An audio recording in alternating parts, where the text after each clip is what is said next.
because I truly anticipate I will be the winner of today's television show. So I'm glad everyone can come away winners today. No, guys. America's going to be the winners. Oh, well, yeah. There you go. See, there we go. Hey, see, there we go. Well, See how you try to get There we selfish? go. I had to bring selfish. him back in. Speaking of America, let's turn it over to you now. Is it at all possible that 40 is the new 40?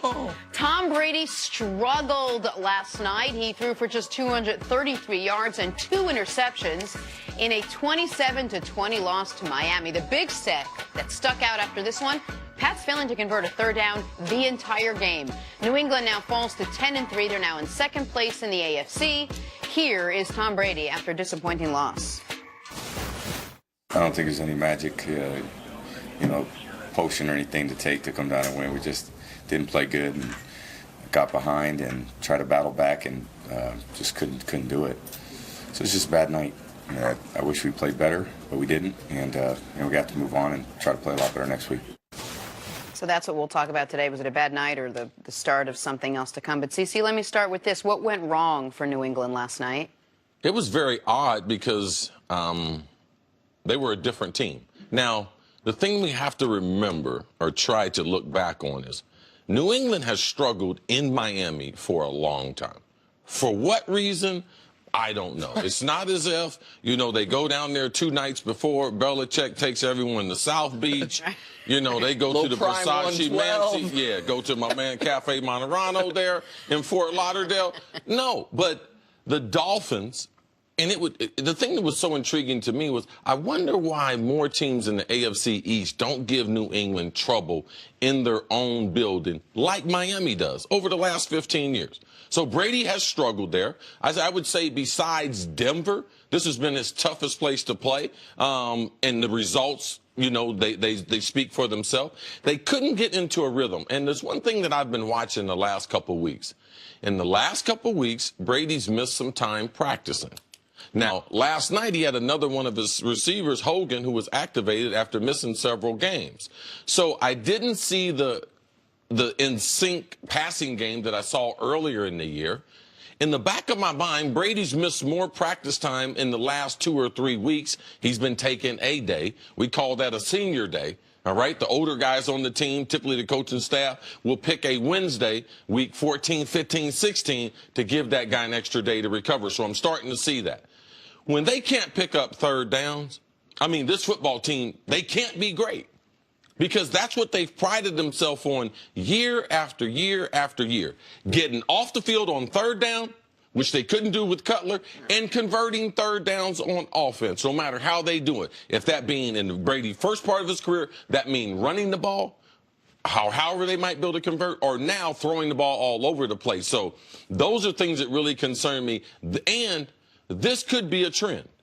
Now they're facing the best team in the AFC in Pittsburgh, and this is how things happen in the league. All of a sudden, you're sailing along nice and smooth, and you get an uppercut. Then the next thing you know, you get an injury. Then the next thing you know, you get 2 tough games opposition. Now you got to go to Pittsburgh, and people haven't looked at New England, but they have a lot of injuries. Offensively, not really talented. Defensively, not a whole bunch of team speed. And you can see that in last night's game. And I think it could be a trend if teams down the stretch are able to duplicate what Miami did last night. So you brought up a lot of really good points there. And I want to talk about Brady, but I don't want to talk about Brady yet. You mentioned Miami. Now, Brady's now 7-9 in that stadium. That doesn't happen. Like, there's 4 stadiums in football where Brady has a losing record. And, 2 of them are in the NFC where he's only played there 4 times ever. So this is, it is a yearly worry spot for them. So there's that. You mentioned you're sailing along. You get an injury. You get some bad luck. You get a suspension of a player that you could use in this game. But what was so jarring to me yesterday, watching this game, is it was so unpatriot-like from a game plan perspective. I know they have the greatest quarterback ever. I know they have a guy who might win league MVP this year. But for the Pats to abandon the run the way they did, they weren't down 24 points. I understand they were down 2 scores for a bulk of the game, but they were also down 3-0, then 6-0. This was a close game within 2 scores the entire time. This is the 4th fewest rushing yards they've ever had under Bill Belichick. And they only it's not like they rushed the ball 21 times for 25 yards. Right. They only tried 10 times. Now, part of that, bless you, part of that, I'd imagine, was the injuries on the offensive line, combined with Gronk, who everyone knows him as this great pass catcher. He's not there as a great blocker. And so Gronk is probably one or two best tight ends on the end of the line of scrimmage blocking. Right. I mean, so he enhances their running game. And when he's not there, as you can see last night, they decided, which they do quite often, to abandon the running game. So I mean, the good news is that the main reason that you're thinking maybe they abandoned their game plan was not due to an injury. It was due to a guy they're going to get back next week. I don't know if it was the main reason. I think it was a contributing factor. But but also it's who they're going against. And Ndamukong Suh, you can say a lot of things, but you cannot make a living running the ball against him. And the rest of that front four, all right? I mean, they got some very good athletes. So the best thing to do, and I'm not going to criticize the game plan, so I'm not going to say I disagree with you, but I see this with New England a lot. You come to a game and you're like, oh, man, they're getting ready to have a nice balance here because the other team, man, they come out and run the ball 50 times. Next game, they come out and throw the ball 50 times. So New England does this more, so I'm more apt to accept it compared to it being they didn't have a game plan, because I know they had a game plan. Right. It's just that it didn't work. And against Ndamukong Suh, most teams are going to decide to throw the ball more quick compared to trying to run the ball against him. This is a team, Nick, that it prides itself on next man up, that a guy goes down, next guy up. And for the first time last night, it just felt like they were not able to compensate for the guys that have been lost and taken out of their lineup for whatever reason. Because the way they've compensated is by having the greatest quarterback ever playing as well as he's ever played. And he's so accurate. And he wasn't that way last night. That wasn't the case last night. No. And I just want to put this little note out there for people. I want to use very recent NFL history of another guy that is at least in the argument for Mount Rushmore quarterbacks, Peyton Manning. In 2013, Peyton Manning was as good as he's ever been. 55 touchdowns, 10 picks, the greatest offense we'd ever seen up to that point. In 2014, Peyton Manning was almost that good the first 11 games.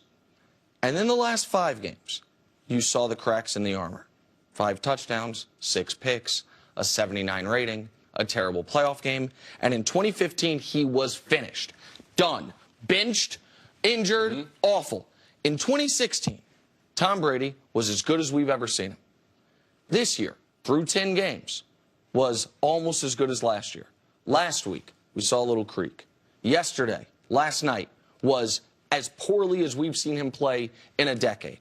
When it happens, sometimes it happens like that, and sometimes it happens during the season. Nick makes 2 very good points as far as retirement and when an elite player, when they know. Typically, they don't know until after. It does happen very, very fast. Both Tom's interceptions last night were alarming to me because he wasn't rushed. He had plenty of time to throw.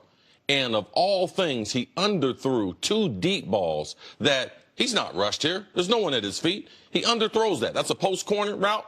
All you got to do is throw it over the corner. Now he has a post route he's throwing. This ball is underthrown. Brandon Cook's one of the fastest guys in the NFL. So those things with supporting what Nick is saying. But it's like running the 400 meters when you're trying to close out a great career.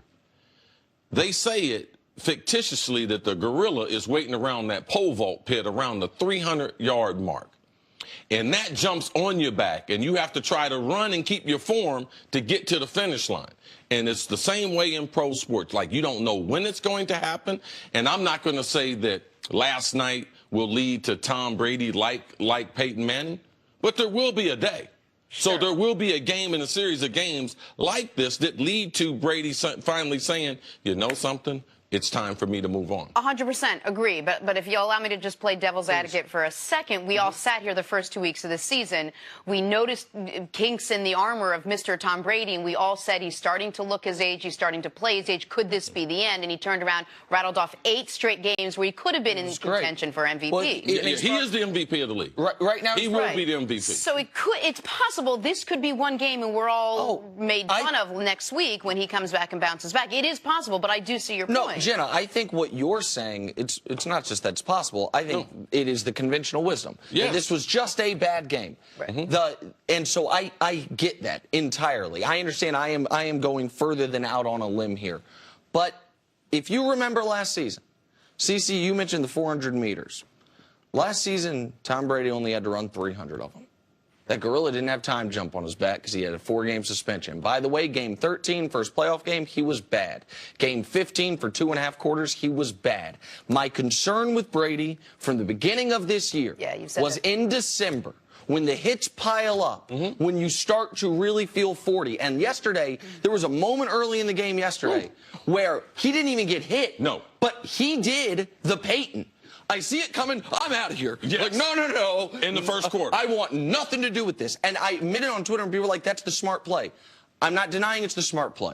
But it reminded me of what I saw from an aging all-time great of, my body is not into these hits. And as far as the importance of the game, CC, if the Steelers beat them, they can't get the 1. They are mathematically eliminated from getting the 1. And if the Steelers beat them, the Jags will be positioned for the 2. Like, that's what you're saying, to bring closer to what you're saying. How quickly things can change in 6 weeks. And those 5 Super Bowl wins, they've always been the 1 seed or had home field. They had to buy every single time. As if next week's game wasn't big enough, now you're really primed for a fantastic matchup between the Patriots and the Steelers. All right, we'll take a break. Coming up, do the Eagles still have a chance at their Super Bowl without one Carson Wentz at quarterback? We'll discuss next on First Things First.